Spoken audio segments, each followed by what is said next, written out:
Story number 1. HOA neighbor Karen tries to steal my classic car but faces my gun-toting grandma Rachel, and I finally moved into the quiet suburban neighborhood we dreamed of, complete with a 2-car garage for my passion project, a 1969 Ford Mustang Fastback.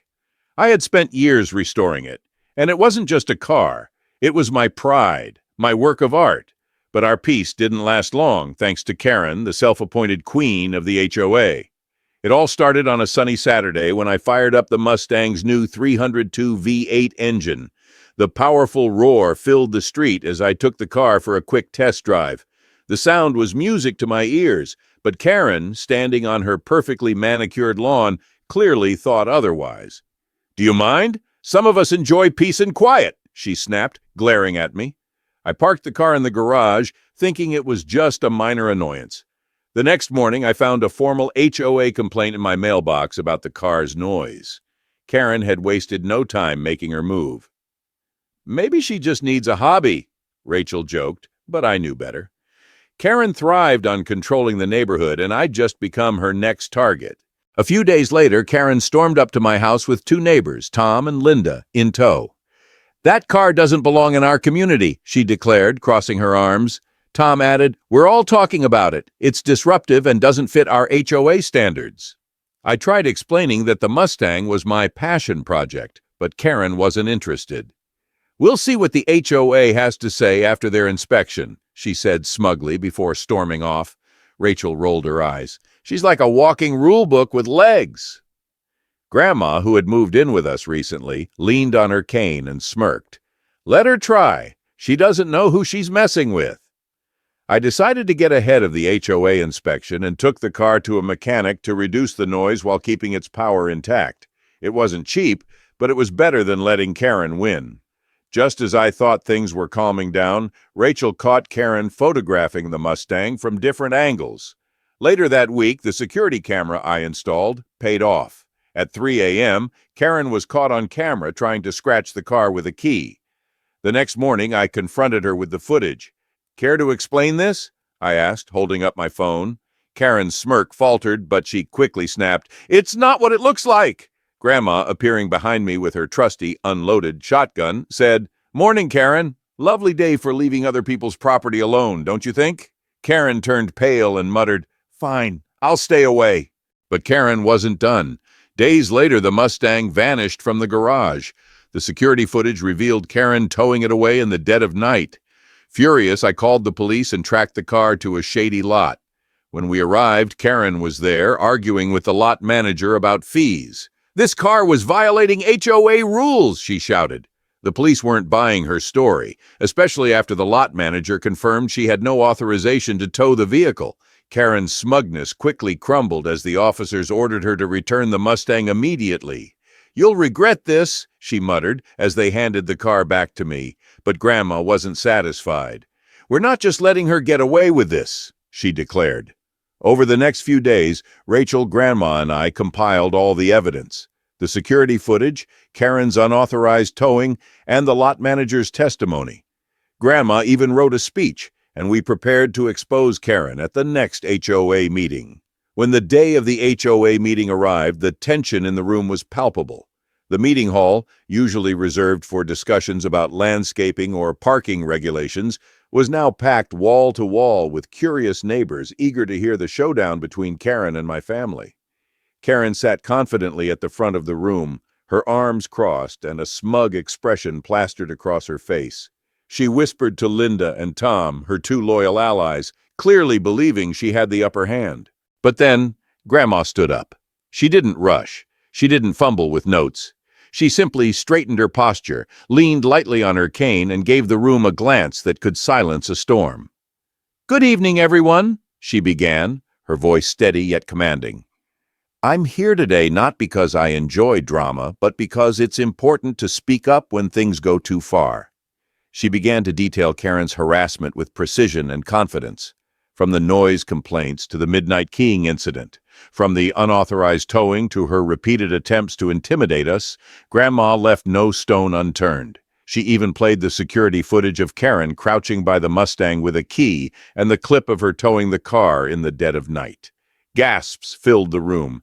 Karen's smug expression faded as she shifted uncomfortably in her chair. Grandma didn't stop there. "Now, let me ask you this," she said, locking eyes with the room. "Is this the kind of person we want leading our community?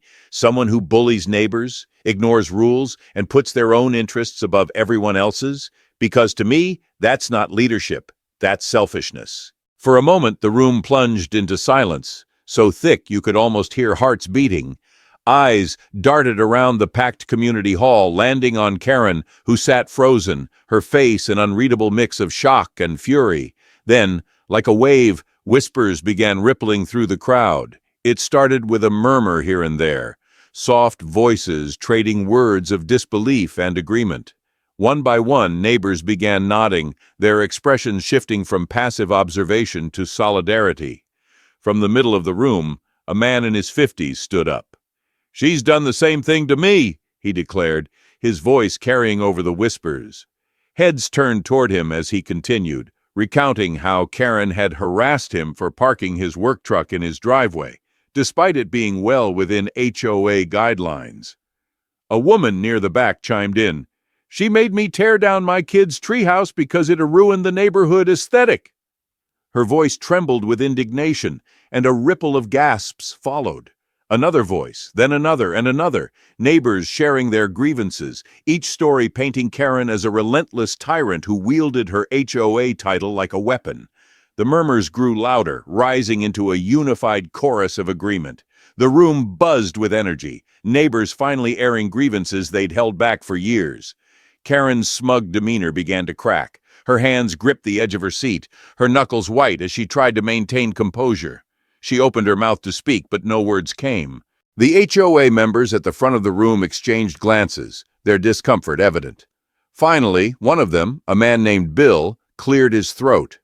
"I think we've heard enough," he said, his voice firm. "Let's bring this to a vote." The vote was swift and decisive. Nearly every hand shot into the air, signaling Karen's removal from the board. The result was announced, and the room erupted into applause. Karen's face turned a deep crimson as she pushed her chair back with a screech. She stood abruptly, muttering, "This is ridiculous. You'll regret this," before storming out, her heels clicking furiously against the tiled floor.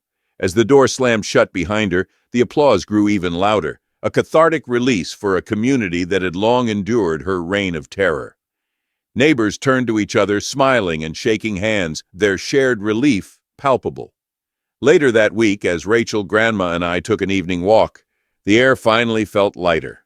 The neighborhood seemed brighter, friendlier, as though Karen's departure had lifted a shadow from the streets. As we passed Karen's house, she was in her front yard, pruning her overgrown rose bushes with a visible lack of enthusiasm. Her shoulders slumped, her once commanding posture now hunched. Grandma slowed her pace and looked directly at Karen. With a mischievous glint in her eye, she called out, "Mess with my family again, and you'll wish you hadn't." Her voice carried just enough force to draw the attention of a few nearby neighbors. Karen froze mid-snip, her clippers hovering in the air. Her face turned as pale as her roses were red. She mumbled something under her breath and hurried inside, shutting the door behind her. I couldn't help but laugh, the tension of the past weeks finally dissipating. "Grandma," I said, shaking my head with a grin, "you always know how to deliver the perfect line." We continued our walk, the Mustang safely parked in the garage, and the neighborhood, at last, feeling like the peaceful haven we'd hoped for. Karen might have lost her title, but she left me with an unforgettable lesson. You stand your ground, fight for what's yours, and sometimes you just need a little backup from a shotgun-wielding grandma to win the day. Story number 2, HOA sends HOA cop to arrest me. But I'm not even a member. Karen had always prided herself on her independence.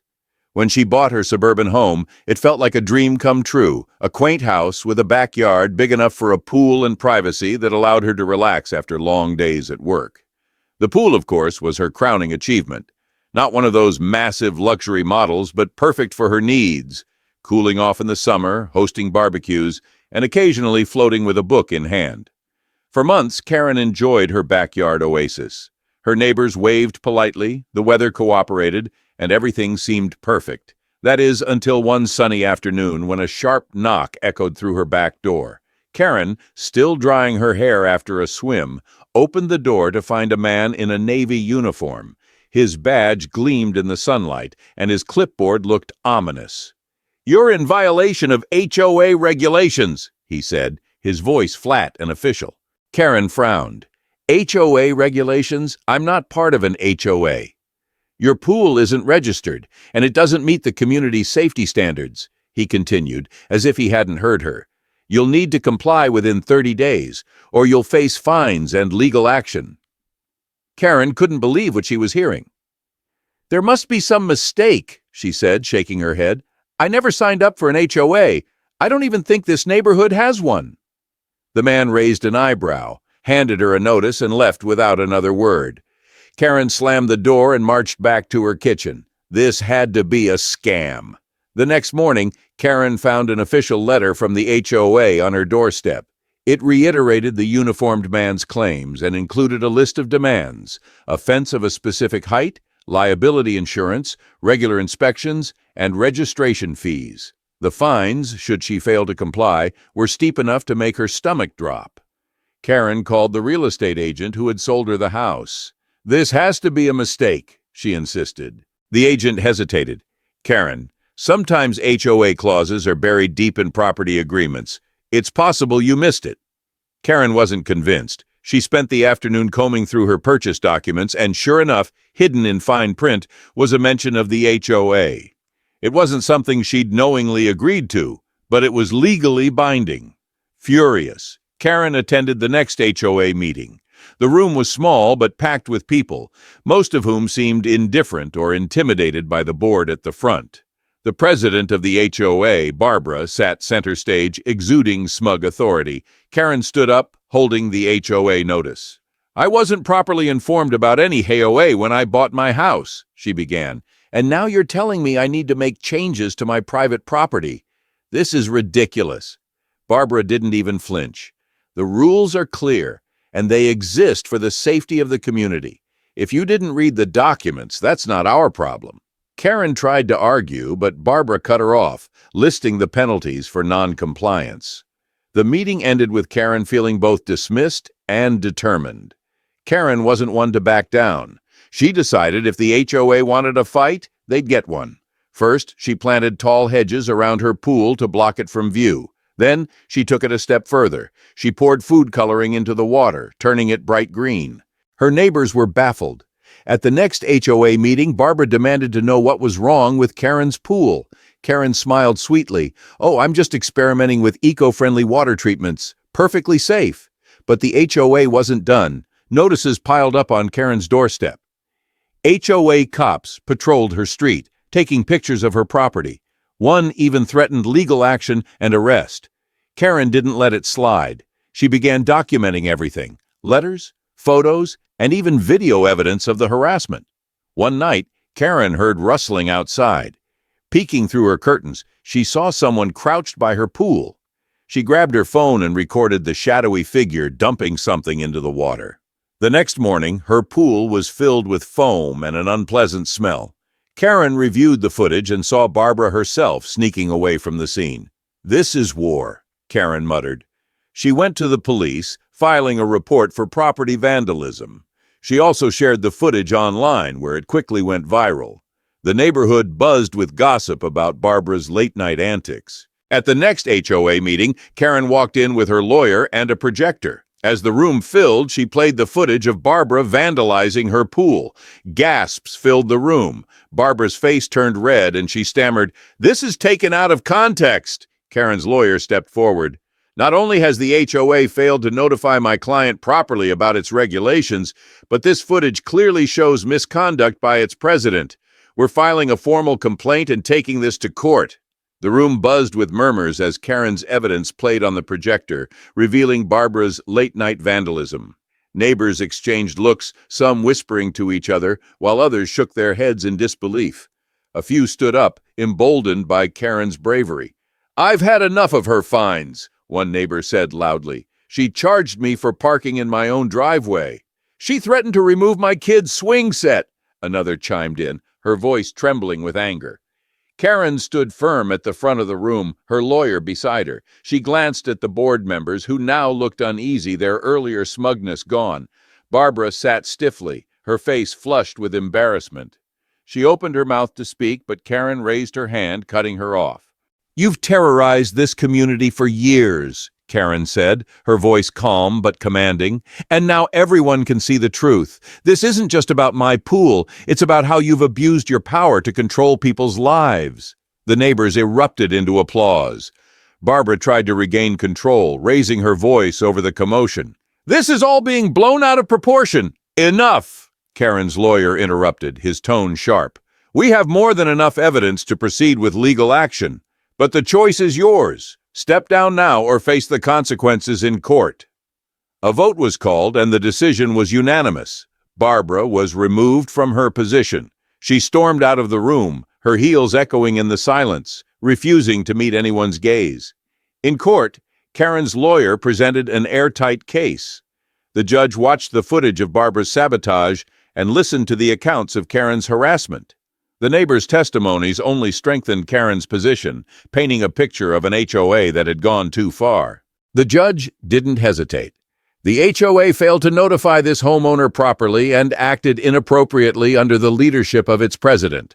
All fines are dismissed, and the HOA is to cover the defendant's legal fees. Barbara slumped in her seat, defeated, as the judge added, "Furthermore, the HOA's leadership will be placed under independent review, and any further harassment will be met with severe penalties." Karen walked out of the courthouse, her head held high.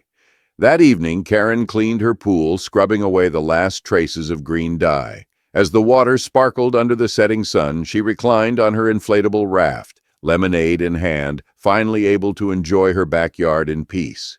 From the corner of her eye, she spotted Barbara's car creeping down the street. Karen couldn't resist. She raised her glass in a mock toast and called out loud enough for Barbara to hear, "Try me again and I'll make sure the frogs come back." Barbara sped away and Karen let out a satisfied laugh. For the first time in months, she felt like her home truly belonged to her again. Story number 3. Karen loses control of the HOA. When I moved into my dream home in a peaceful suburban neighborhood, I thought I'd finally found my sanctuary. The house had a cozy garden, space for my family, and just enough privacy to make it perfect. The HOA was just a background formality, or so I thought. A few weeks after I moved in, I was planting flowers in the garden when I heard a knock at my door. There stood Karen, clipboard in hand, her sharp eyes scanning my yard like a hawk hunting prey. "Hi, I'm Karen, HOA president. I'm here to inspect your property to ensure it meets community standards," she announced, her voice dripping with authority. I was confused. "Inspect my property? I don't remember signing up for the HOA," I replied cautiously. Karen's expression turned icy. "You're in this neighborhood, so you're under our rules," she said, brushing past me to peer into my backyard. "This garden and fence, are they even compliant?" I blocked her path. "You don't have the right to be here. Please leave." Her face turned red as she stormed off, muttering something about consequences. The next morning, I found a bright yellow violation notice taped to my door. It claimed my garden was out of compliance with HOA standards and listed potential fines if I didn't make changes. I knew this was Karen's doing. I wasn't even part of the HOA, yet here she was, trying to dictate how I lived. I called my lawyer, Carl, who confirmed that Karen had no authority over my property. "She's bluffing," he said. "Just document everything." Over the next few days, Karen's antics escalated. I noticed her driving by my house repeatedly, sometimes slowing down to take photos. One afternoon, as I watered my garden, I caught her parked across the street, blatantly snapping pictures. "Can I help you?" I called out. She ignored me and sped off. That's when I decided to install security cameras around my property. If she was going to stalk me, I'd have proof. Not long after, I received a formal letter demanding I attend an HOA meeting to address my violations. The tone was threatening, warning of legal action if I didn't comply. I wrote back, firmly stating that I wasn't a member of the HOA and would not tolerate further harassment. I included copies of the violation notice, photos of Karen taking pictures, and a timeline of her behavior. It was clear Karen wasn't backing down, but neither was I. A week later, I woke up to find my backyard gate wide open, the lock cut clean through. My stomach dropped. I checked the cameras, and sure enough, the footage showed someone tampering with the gate in the middle of the night. Though the intruder's face wasn't visible, I had a strong suspicion who was behind it. I filed a police report and sent the footage to Carl. He advised me to inform the HOA board directly, even though I knew Karen would try to twist the situation in her favor. The next HOA meeting was tense. Karen opened with her usual spiel about community standards and how my property was an eyesore. I let her talk, waiting for the right moment. When it was my turn, I stood up and presented the evidence. The letters, the photos, the footage of the gate being tampered with. "I'm not part of this HOA," I said firmly. "Karen has been harassing me, trespassing on my property, and violating my rights. This behavior is unacceptable." The room fell silent. Karen's face turned crimson as she sputtered. "You have no idea what you're talking about." The board members, clearly uncomfortable, exchanged glances. I wasn't done. "If this continues, I'll have no choice but to pursue legal action against both Karen and the HOA, I warned. The murmurs in the room grew louder as Karen stormed out, slamming the door behind her. A few days later, Carl called with news that changed everything.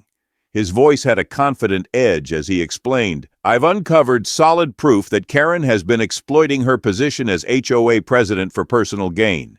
She's been quietly introducing rules to favor her contractor friends, securing lucrative deals while strong-arming homeowners into compliance." The weight of the revelation hit me. Karen's antics weren't just petty power plays. They were calculated moves designed to fill her pockets at the expense of the community. Carl and I wasted no time. Together, we prepared a comprehensive formal complaint, complete with documented evidence of Karen's manipulative tactics. We had everything: emails, meeting notes, and witness statements. The upcoming HOA meeting scheduled to address the complaint promised to be explosive. On the day of the meeting, the room buzzed with tension. Neighbors filled every chair, whispering among themselves.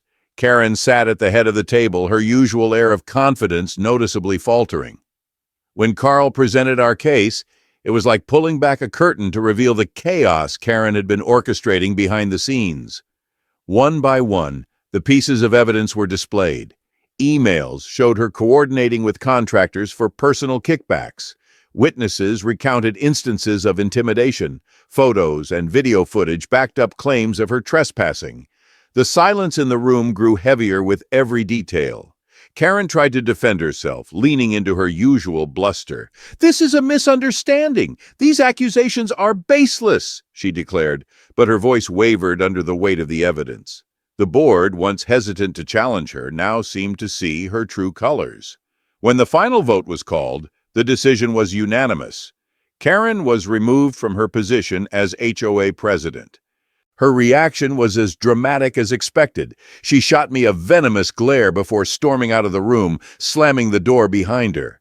As she left, I couldn't help but feel a mix of relief and triumph. The neighborhood had finally reclaimed its voice. The days following her removal felt like a fresh start. Without Karen's interference, the neighborhood settled into a peaceful rhythm.